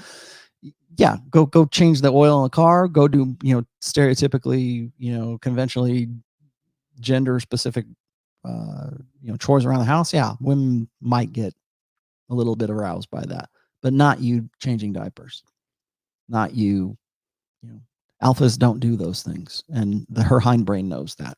And you're not going to get off on them. But guys think that that's like, because most guys, when they get into a relationship and they're in a sexless marriage, they will look for anything that will change that. And that's one of the things. And, sooner or later they find out that the chore play is bullshit. It's just negotiating desire. They think that they still believe that they can negotiate desire.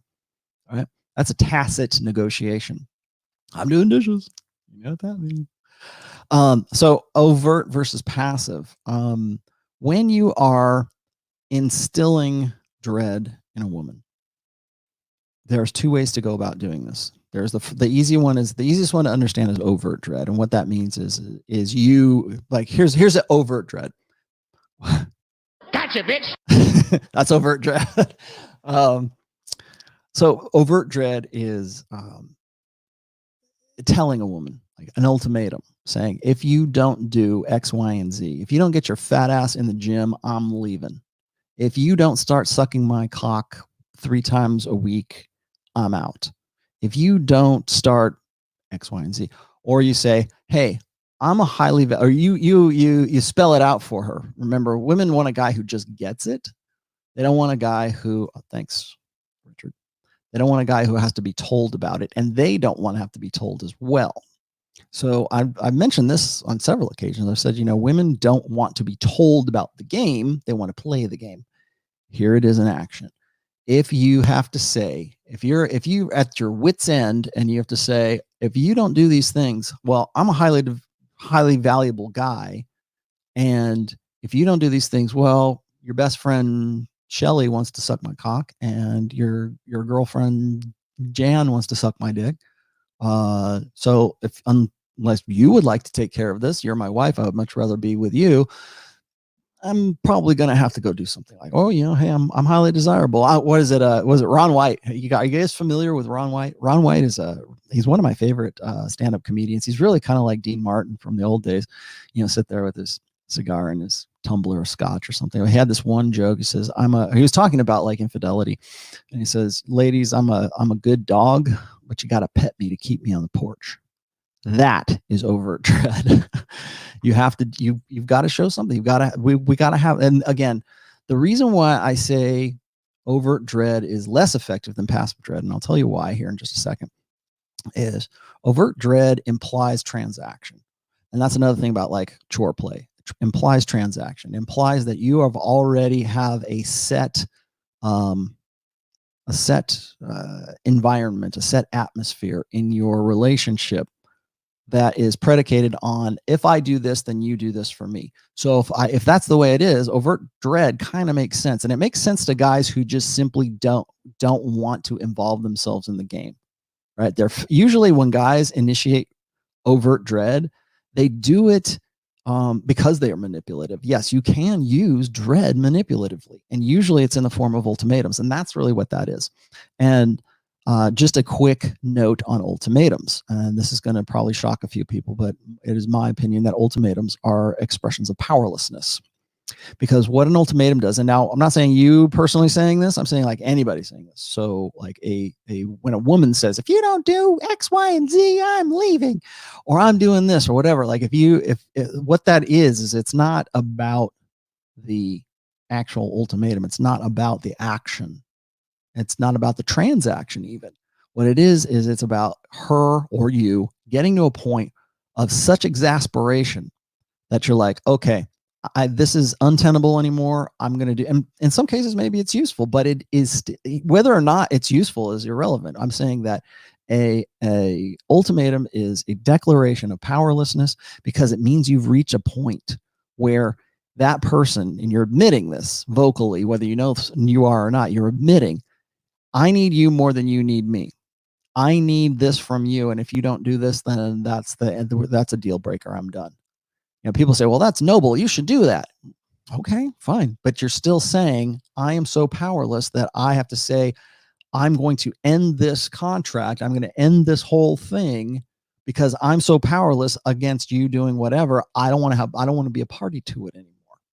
So that's what I mean when I say ultimatums or declarations of powerlessness. For women in that situation, it's usually because they're exasperated by a guy. For men, for you to suddenly, particularly if you're a beta guy and you're trying to, get your woman to come around, or you're trying to change something up in your relationship, and you've gotten to the point of exasperation so much so that you're willing to risk it all by saying, look, bitch, I'm out if you don't do these things. That's why, I always tell guys, I say, when you are setting boundaries, you need to demonstrate boundaries, not talk about those boundaries, because all that is just hot air coming out of your mouth until her shit is on the sidewalk when she comes back home from her girls' night out. That's not a realizable boundary for her. She doesn't until the dog gets smacked on the nose, it doesn't realize that it's crossed the line. So you can talk to your blue in the face. That's another thing about ultimatums. This is their negotiations. All of them are negotiations of genuine desire. I need you to do this. I need you to want to do this. Now, if she didn't want to do it in the first place, no overt ultimatum is going to change her mind about that. And guys will say, well, if it's in my frame and she's doing what I want her to do, then I don't want to have to cross over into her form of communication. Oh, that's great. That's noble for you. Please do. Go ahead and try, but understand what you're doing before you do it. What is this? This current social order is going to collapse one day. And when this happens, I don't fight MGTOWs. Oh, you're Giuseppe. Hey, Giuseppe, how are you? Oh, are we in Italy? We're sunny Italy now. We need to find a solution to deal with the women. I don't care what women do, but don't blame your actions on men. And full responsible for your shit. Yes. Okay. Thank you. Personal responsibility. Okay. Fine. Be personally responsible. Thank you for that. Very well said. Tradcon message. Yes, we're all should be personally responsible for our own shit. Great. Okay. Moving along. When you are dealing with dread, though, a lot of guys will say, well, you're just playing games. You shouldn't even bother with that. Or like, don't play games and just be overtly say, hey, I know my value. And if you don't want to play my game, sometimes overt dread does actually work. I get it. There's a better way to do it. Better way is passive dread. And what passive dread is it's it's like sort of like third party dread. And I'll give you an example. I'm a lot of the stuff you want to know how I'll give you I'll just give you this example here. I work with a lot, and when I'm working in the liquor industry, I work with a lot of beautiful women. Okay. So in some cases, I even go and pick them from websites and say, come to this event. I'll be your contact, blah, blah, blah. You're basically booth candy, right? You're there pouring drinks. You're looking there, you're smiling, you're flirting with the patrons. Maybe it's a martini fest. Maybe it's a whatever, scotch and cigars. I don't know. Safari club. I don't know, whatever it is for you. So as a result, I have been for a good, like before I was Rollo Tomassi, been around a lot of beautiful people, like a lot of women who are much younger than me, much more beautiful, and I'm the one that's picking them out. And a lot of people a lot of my wife's girlfriends have said, aren't you worried about Rollo? I mean, he's always around these girls and stuff like that, or he's always checking out girls. And my wife said, the day he stops being interested in beautiful women is the day I'll start worrying, because that means I'm gay or something. And I thought that was kind of funny when I heard her talking about that to one of her friends one time. She says, the day that he stops looking at women is the day I'll be worried. Because she knows what her value is and she knows what my value is. And she wants to be in the relationship with me. And if she didn't, she wouldn't. And that's really kind of how it works. But I am still around beautiful women. And sometimes I get guys there too. Not that I'm worried about that. But whoever I'm picking and whoever I have that I'm working with, sometimes you're working closely with people and all that. Now, not so much as I used to, but that's what I used to do. So so there's sort of a passive dread that goes along with that. Like I've had people that I work with, people that I go to the gym with. Even in my, if you read my essay on passive dread, I use this example. I was at a gym one time, and the gym owner was there. She's actually a pretty attractive woman. She's one of the owners, and she, older, but not. I mean, took care of herself. She's a gym owner, right? Blonde hair, blue eye, but she had been married once and could never like find the right guy or the one or whatever afterwards. And so there was usually my wife and I would go to this gym. We both had memberships to this gym, and we would just go separately. Usually I was in the morning and she would go in the afternoons, because that's just what our schedules were.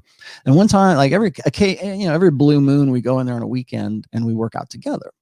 We would go in, and I remember one time she stopped me and my wife together, and she says, "You guys are just so beautiful. You guys are so good together, blah, blah, blah." And she started saying, and she started talking to my wife and saying, you really scored with this guy, like giving her third party, like unsolicited social proof, unsolicited pre-selection. You really did well with this guy. I can't find anybody right now. You did so good with this guy, blah, blah, blah, be glad you're not me, kind of thing. That basically is the gist of the conversation. But the point of it is that it was unsolicited third party dread, really, is what it is like, it was her saying, be glad you're with this guy and not living the life that I am. Or one of her girlfriends says, hey, you're so-and-so is looking really hot, man. Is he getting to the gym now? Blah, blah, blah. And remember, women infer more from their conversations with other women than men do with men. So if her best friend says something like, gives you a compliment, that might be enough to instill some kind of dread, even if it's just low-key dread. That's why I said overt dread is sort of like, on top, like you're telling that girl that you're more valuable. Whereas it's much more effective dread if some third party says that you are more valuable. That's what I'm talking about when it comes to passive dread. And that's really hard to do. Most married guys never have that opportunity. They'll get into a relationship and they're just happy to be in a relationship. They're just, oh, I'm happy to be with my bride. I'm happy to be married. I'm happy to be with this girl. Or they'll, I talk about this all the time with Pat Campbell. They will self-deprecate, like by default. That's their reflex, is to say, when they're introducing their wife, they'll be at a social function or something like that. Their first inclination, their first reflex is to introduce their wife and say, "Oh, here's my better half. I can't believe she'd ever be with that. She, this angel from heaven came down and lowered herself to be with me.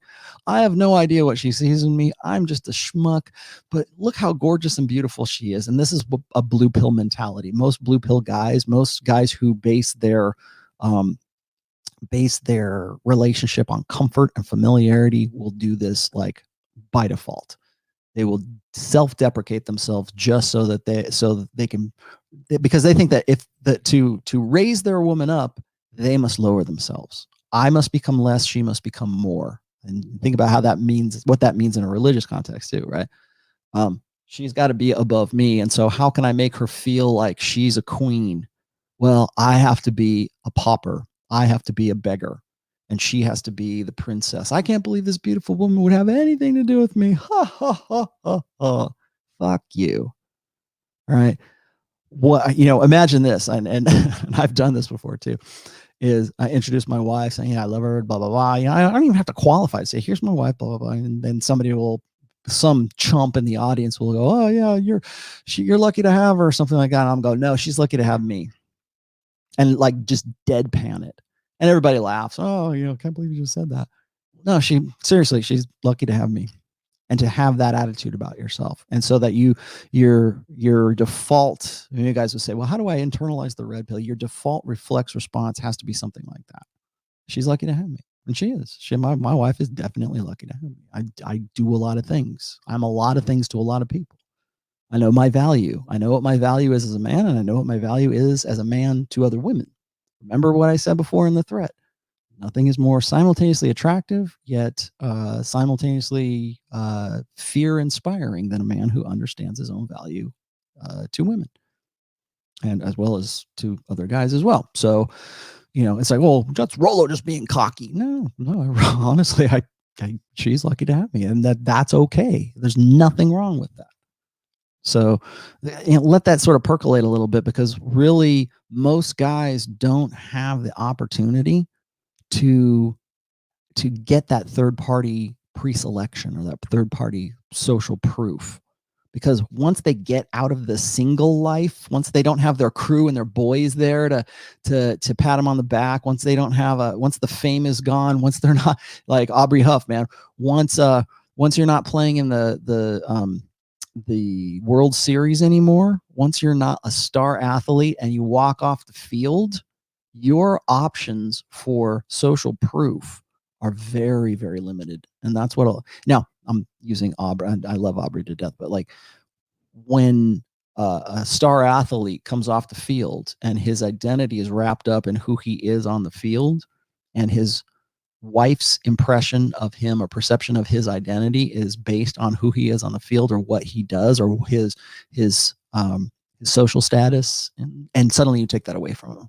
Those guys don't know what to do with themselves, and the women that they're with don't know what to do with themselves either, because it's the impression is gone, and there's no, like I said before, third party dread is usually a passive dread, is usually thrown at a guy and they don't really realize it's being thrown at them. They don't understand the opportunity that it represents. So what happens is you'll get a guy who's a blue pill husband or a boyfriend or whatever, and they'll be at a club, or maybe he'll be out for drinks with his girlfriend or his wife or whatever. They'll be out at a restaurant, and the waitress or the bartender flirts with you because she thinks you're cute. She thinks you're hot, right? Maybe she doesn't get that you're with her or whatever. Who knows? She starts flirting with you, and your wife, girlfriend picks up on that, and she gets upset. Thinking like you initiated it. Most blue pill guys, if something like that were to happen, and I'm just using this as one example, it could be in any other context, but as soon as somebody finds you attractive or starts flirting with you as a guy, thinking maybe you're unattached, women naturally get catty, get real bitchy. They get like, I can't believe you'd flirt with her, blah, blah, blah, blah, blah. What most blue pill guys will do is they'll scramble to recover. Like, no, baby, I would never do anything like that. I would never, no, she, I wasn't flirting. She was flirting with me. Babe, you're the only one for me. Here, let me buy you a diamond ring. Here, let me take you to a movie. Here, let me buy you another drink. Let's have another baby. I would never do anything like that for you. That kind of stuff. They try scramble to make her feel comfortable, because their relationship has always been built on, first of all, his identifying with women and his making women comfortable and his being serviceable and a utility to women. And the worst thing that can happen to a guy who is in a relationship like that is to have his wife think that he is cheating, or he wants out of it, or he is finding somebody else attractive, or is that jealousy. And again, why? Because he dreads loss of her. So if he's the one that's being flirted with, and she gets upset as a result of that, he tries to scramble to make her feel better. And particularly guys who are like in Christian marriages, who like they've never had that kind of opportunity to really explore, to have women give them any kind of attention. Like I said, once you get into a relationship, the opportunity for social proof and pre-selection to show that you have value, it falls off precipitously. Okay. So when it does happen, even when it does happen, most blue pill guys will scramble to basically shoot themselves in the foot, because if you understand red pill awareness, you understand that when a woman flirts with you like that, you don't dissuade that. You go with it. You roll with it, because any kind of upsetness that your girlfriend, your wife has as a result of that will only trigger competition anxiety in her.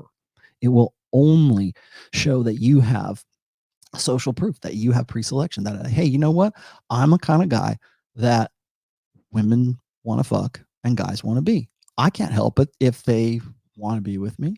I can't help it if that, I work in an industry where there's a lot of beautiful women. I can't help it if, some chick comes up. It's not like overt dread would be me going and flirting, like initiating flirting with a waitress or a bartender or whatever. It'd be me like on, hey, babe, my girlfriend's or wife is sitting right next to me. That's overt. If she flirts with me and I go with it, I roll with it, instead of going, oh no, woman, I love this woman over here. You roll with it. What you're doing is you're instilling dread, but you're instilling passive dread because you didn't initiate it. If you initiated it, it'd be overt. You didn't, so therefore it is passive. And that is a golden fucking opportunity. I would encourage guys, particularly if you're in like a marriage where you're trying to shake things up, you're trying to get her to come around. You want your wife to fuck you again. Find some way to get like third party, like pre-selection or pre-selection or social proof. Even if you have to manufacture it, right? Find some way so it doesn't look as if you did, but because then it's overt. But if it's something that just sort of unsolicited comes into your relationship or whatever, and she is the one that is reading this as being something to be dreadful, to be fearful of loss, whatever, of that works in your favor. And I don't think guys really appreciate just how much it works in their favor, because they would rather make her comfortable. That's what the whole thing is about, is because they fear loss, because that guy actually experiences dread in that situation, not her. So you need to go with that. Chris B in Philly says, Rollo, I notice most women between 28 to 34 scramble to any guy. I'm out of the game, but see they kiss butt to any guy. Yeah, because they're necessitous, man. Chris, they are. That's really, that's sort of like that's a prolonged epiphany phase. Epiphany phase, I peg at 29 to 31, but 28, yeah, women start to think about it at that time. Remember, most women, like I was looking at this article about how most women, like the average American woman today is 5'7", 5'6", 5'7", and she weighs 170 pounds. So yeah, when she's 28 to 34 and she looks like that, the average woman looks like that, I'm sure they were ready to settle down. I'll do anything for you. You only suck that? Hey, come over here. That's, yeah, sure. Because they're necessitous. That's why. Use that to your advantage, by the way. Women in that. I mean, I'm not saying you need to go out and, again, how you spin plates is really up to the player. It's up to you how you want to use that. But that right there, Chris, is good information. That's actionable information. Okay, so you know that. How are you going to adjust your game accordingly? How is that going to better your life? If you're single, and Chris is, guys, he says he's out of the game, but so guys, if you're single, how are you going to use that? How are you going to use that as to leverage whatever it is that you want? You want to up your notch count? Great. If you're looking for a long-term relationship, okay, how are you going to use that? That's actionable information. Anybody else? Did I miss anything else here? I got Chris B, overt versus, yeah, okay. I guess I'm caught up. Good. So anyways, I'm getting towards 2 hours here. I want to just make sure everybody understands. Remember that there's a difference between competition anxiety and dread. Competition anxiety is part of dread. And again, dread is not necessarily a bad thing. It's only in the doing. It's like people will say, well, hypergamy is evil. Well, it's in the doing. Hypergamy just is. It's like, are you on the sharp end of hypergamy, or are you on the good, pleasurable end of hypergamy? That's the real question. Are you on the sharp end of dread, or are you on the good side of dread where you can use that to your advantage and you understand it and you can use it? You don't necessarily have to be a manipulative asshole to use dread. Women, like I said, women use dread all the time. In fact, that's like natural game for women, is to use dread. If you don't do this, I might leave. I'm going to see my mother. Oh no, baby, don't do that.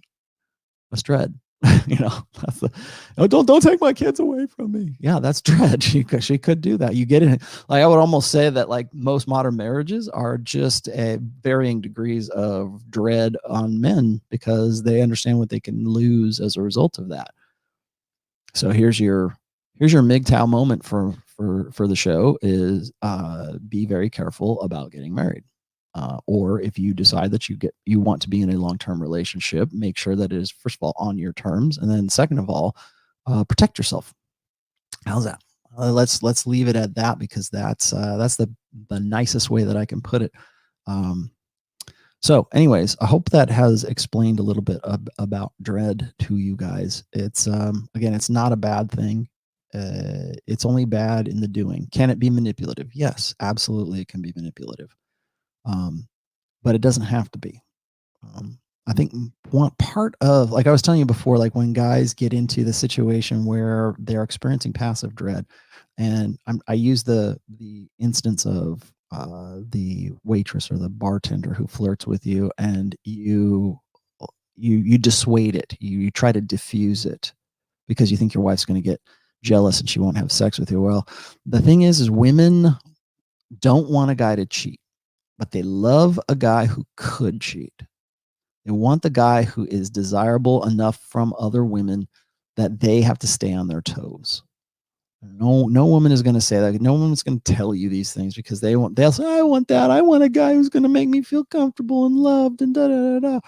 Yeah, until such time as you get bored of them and you start pining for the guys that you banged in college back in the day because the guy is too busy making you comfortable. That's why I say comfort only goes so far, whether that's in pickup artist theory or your long-term relationship.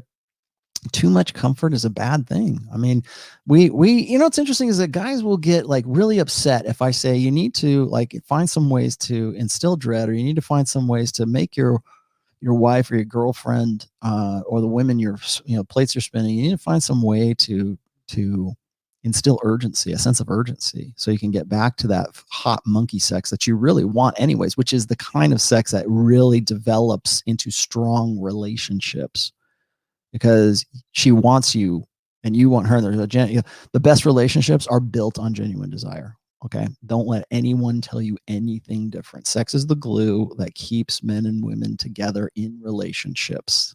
Take it away and everything falls apart. Sorry. And the best kind of glue is genuine desire. The best kind of glue is I want to fuck him and I want to please him and I want to bang her and she's still fun in bed after all these years. That's the key to a good, healthy, long-term relationship. Sorry, ladies, but it is. You can say, well, no, it's like, we're going to be comfortable and I want to have somebody I can rely on and he loves me and I love him. But yeah, that's important. But all that shit, all that stuff that you like, all that comfort and everything, that falls apart if you're not banging him. Sorry, it does. So we're just prioritizing things here. So you should get a better idea. And how does that happen? How do you get to that genuine desire? Well, there has to, I can tell guys this all the time, and I'll leave it at this. I tell guys this, I said, I asked the question, I said, what do you think is going to inspire your woman to like unbridled lust, right?